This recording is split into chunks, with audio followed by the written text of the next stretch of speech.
The other thing I wanted to ask about is the concept of the infinite pie, that a lot of people see lack or limitations, that there's only so much money going around, and once it's gone, there's the concern that, if I don't get my share, then...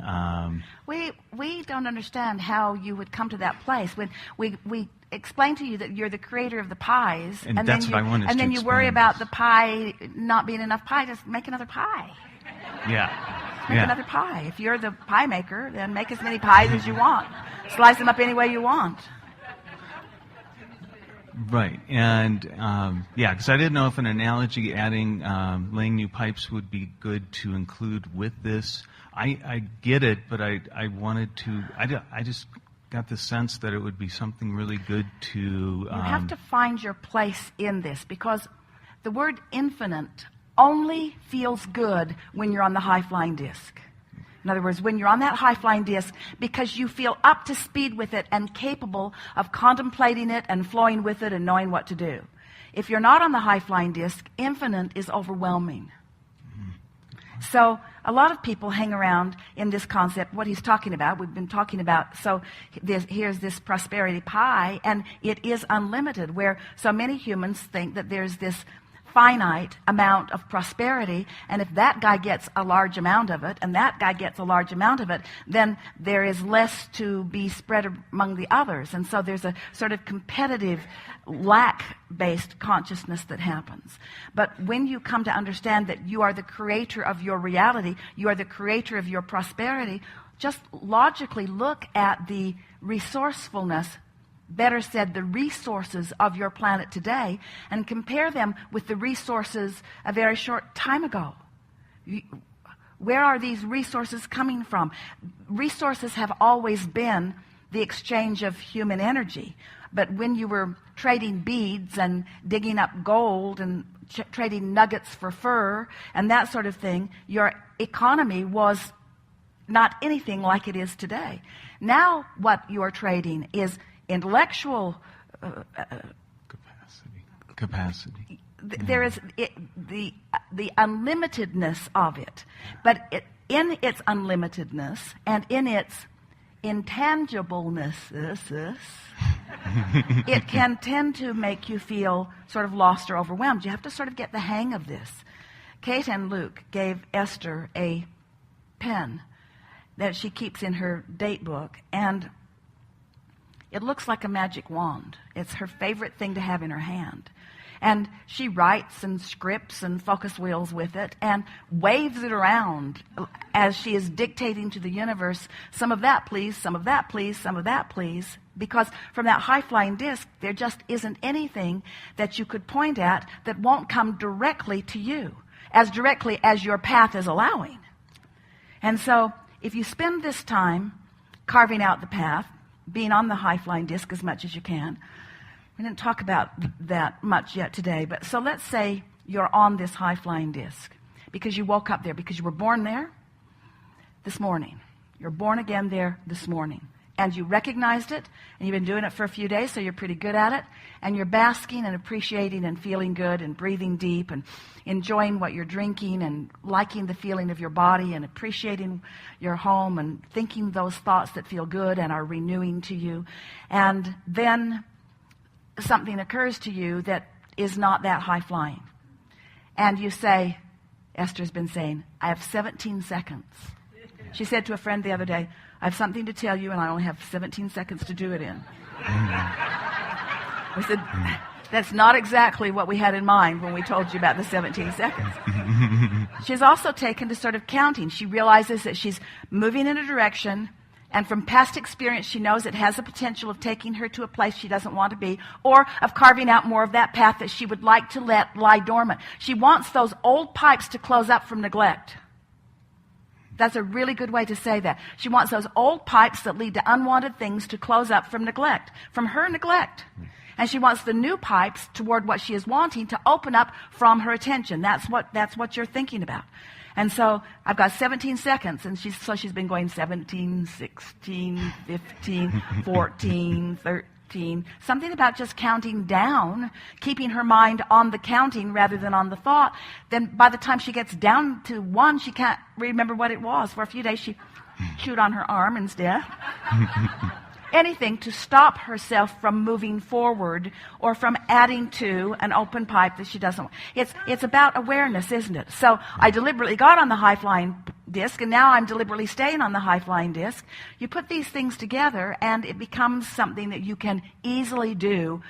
And not only is it easy to do, but the results of it are easy to see. Yeah.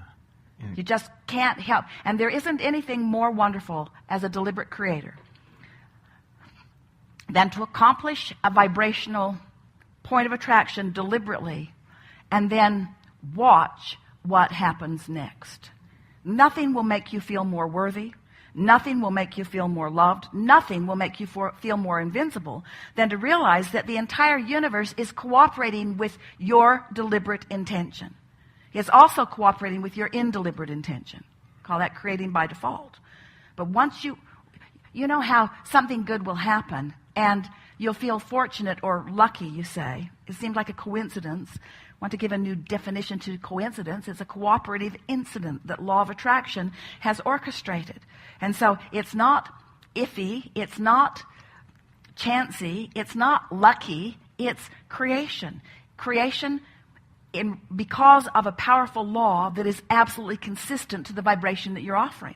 So when you offer vibrations deliberately and know that you have, and then get to feel and then witness or realize what's coming back to you, you just begin rolling with this, and you begin feeling the power of your own empowerment, your own ability to choose and define and clarify and focus and resonate with and allow and then experience.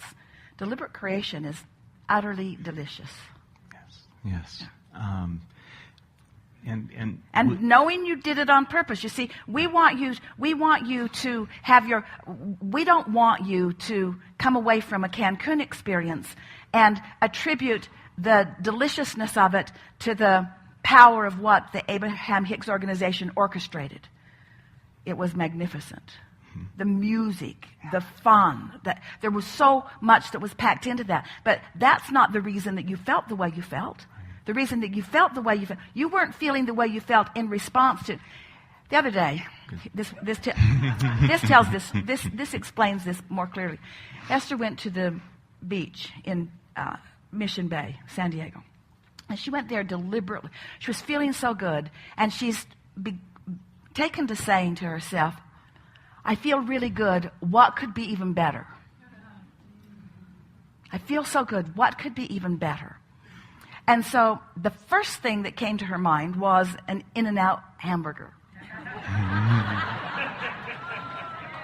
And eating it at Mission Bay. So she jumped in the car and made her way down there and sat and ate her burger while she watched people playing. They were on roller skates, they were on skateboards, they were sunning, they were running, they were boating, they were windsurfing. About every manner of deliberate fun was before her. And as she was watching them, she said to us, Abraham, I don't think anybody is feeling as good as I am right now. She said, it's like they came here looking for fun, and I had fun and came here. It's like they were looking for a way to surprise and delight themselves, and I was already surprised and delighted, so I was inspired to this.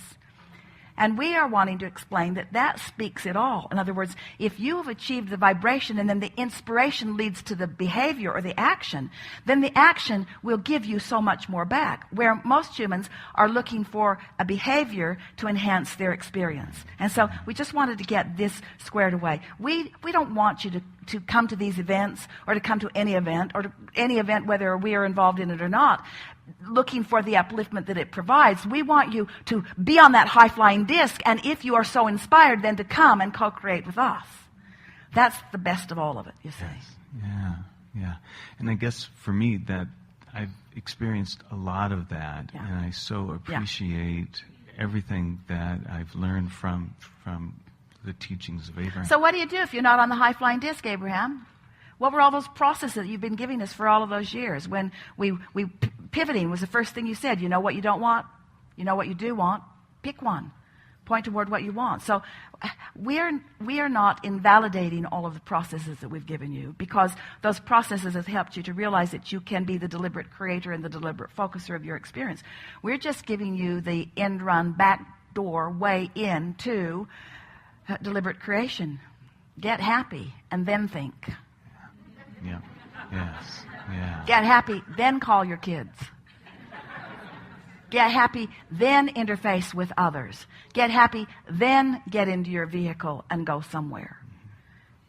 And it works so incredibly well. Yeah. Well, we keep interrupting you. What do you want to talk about? I don't know if I have more. We think we got it. I We so think we got it. appreciate, yes, Yeah, just we do as well. my adventures, my expansion, working with you for the last 6-7 years, and the journey has been incredible. Thank you. Esther said, it feels like I have this source energy wind at my back.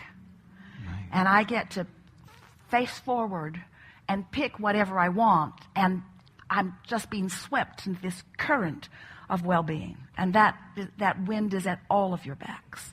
You just have to get yourself positioned in the wind a little bit. Yeah. Good. Thank you. Really good. Yes, indeed. Yes, indeed. Now what? We're going to come back right here. Stand if you think it's you. Yes, you're the one.